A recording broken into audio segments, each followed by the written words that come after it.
ইসলামী আন্দোলন তারা কিন্তু ওই নির্বাচনে বৈধতা দিয়েছিল এবং নির্বাচনে যাবে বলে কথা দিয়েছিল। তো সংগঠন নাকি 91 সালে আসার পর থেকে আমরা ডাকসু নির্বাচন বন্ধ করে দিয়েছি, কিন্তু দুঃখের বিষয়, পরিতাপের বিষয়, আমরা 91 সালের পরবর্তী দুইবার আমাদের যে বিশ্ববিদ্যালয় প্রশাসন ছিল তারা কিন্তু ডাকসুর আয়োজন করেছিল এবং ছাত্রদল প্যানেলও ঘোষণা করেছিল, কিন্তু তৎকালীন সময় ছাত্রলীগের 2 গ্রুপিং ছিল, একটি গ্রুপ প্যানেল জমা দিয়েছিল আর একটি গ্রুপ প্যানেল জমা দিইনি।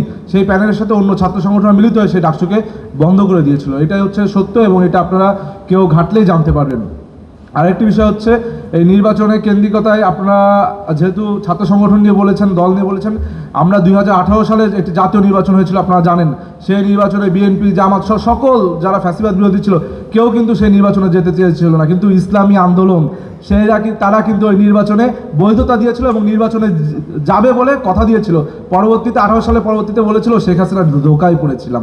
সুতরাং এই ধরনের মুখরোচক কথাবার্তা আমাদের আর বলবেন না, শিক্ষার্থীরা শুনতে চায় না।